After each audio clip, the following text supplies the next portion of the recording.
Gentleman ಶಾಸಕ ಲಕ್ಷ್ಮಣ ಸವದಿ ಹಾಗೂ ಚಿದಾನಂದ ಸವದಿ ಮೇಲೆ ಹಲ್ಲೆ ಆರೋಪ ಕೇಳಿ ಬಂದಿದೆ.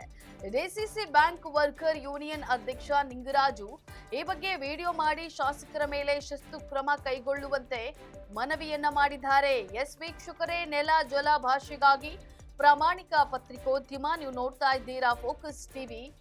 ನಾನು ಪವಿತ್ರ.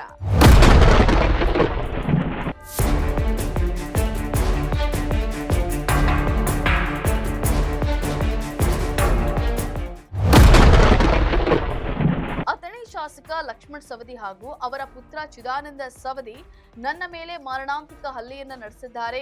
ಅವರಿಬ್ಬರ ಮೇಲೆ ಶಿಸ್ತು ಕ್ರಮ ಕೈಗೊಳ್ಳದಿದ್ರೆ ಆತ್ಮಹತ್ಯೆ ಮಾಡಿಕೊಳ್ಳೋದಾಗಿ ಡಿಸಿಸಿ ಬ್ಯಾಂಕ್ ಲೇಬರ್ಸ್ ಯೂನಿಯನ್ ಅಧ್ಯಕ್ಷ ನಿಂಗರಾಜು ಕರೆಣ್ಣನವರ ಎಚ್ಚರಿಕೆಯನ್ನ ನೀಡಿದ್ದಾರೆ. ಈ ಬಗ್ಗೆ ಪ್ರತಿಕ್ರಿಯಿಸಿರುವಂತಹ ಅಥಣಿ ಶಾಸಕ ಲಕ್ಷ್ಮಣ ಸವದಿ ಅವರು ಹಲ್ಲೆಗೂ ನಮಗೂ ಯಾವುದೇ ಸಂಬಂಧ ಇಲ್ಲ ಅಂತ ಹೇಳೋ ಮೂಲಕ ನಿಂಗರಾಜು ಆರೋಪವನ್ನ ತಳ್ಳಿ ಹಾಕಿದ್ದಾರೆ.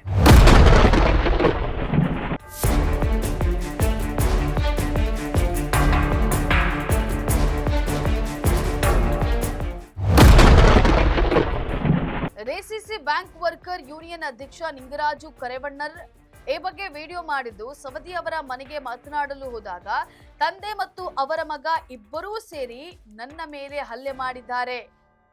ದಬ್ಬಾಳಿಕೆ ಮಾಡಿ ನನ್ನನ್ನ ಕೊಲ್ಲಲು ಪ್ರಯತ್ನ ಮಾಡಿದ್ದಾರೆ. ಅವರ ಮೇಲೆ ಸರ್ಕಾರ ಶಿಸ್ತು ಕ್ರಮವನ್ನ ಕೈಗೊಳ್ಳಬೇಕು.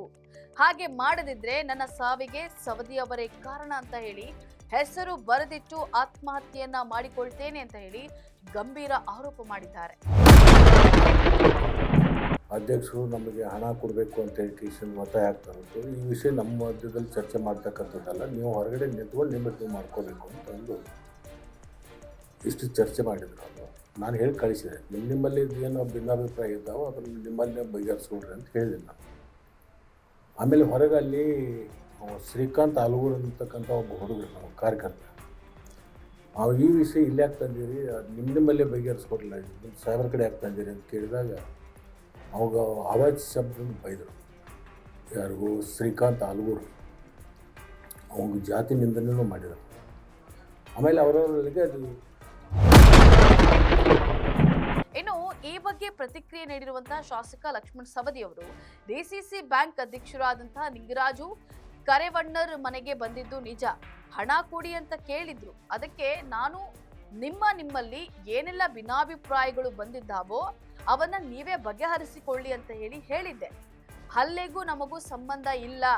ಇಲ್ಲೇ ಇದ್ದಂತಹ ನಮ್ಮ ಬೆಂಬಲಿಗ ಶ್ರೀಕಾಂತ್ ಆಲಗೂರ ನಿಮ್ಮ ಸಮಸ್ಯೆ ಇಲ್ಲಿಗೆ ಯಾಕೆ ತರ್ತೀರಿ ಅಂತ ಹೇಳಿ ಪ್ರಶ್ನೆಯನ್ನ ಮಾಡಿದ್ರು.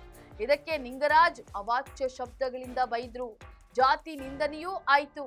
ಕೈ ಮಿಲಾಯಿಸಿದ್ರು. ಬಳಿಕ ನಾನು ಇಲ್ಲಿ ಜಗಳ ಆಡಬೇಡಿ, ಹೊರಗೆ ಹೋಗಿ ಅಂತ ಹೇಳ್ದೆ. ಹಲ್ಲೆ ಮಾಡಿದ್ರೆ ಕಾರ್ಯಕರ್ತರಿಂದಲೇ ಆಗಿರ್ಬೇಕು ಅಂತ ಹೇಳಿ ನುಣುಚಿಕೊಂಡ್ರು.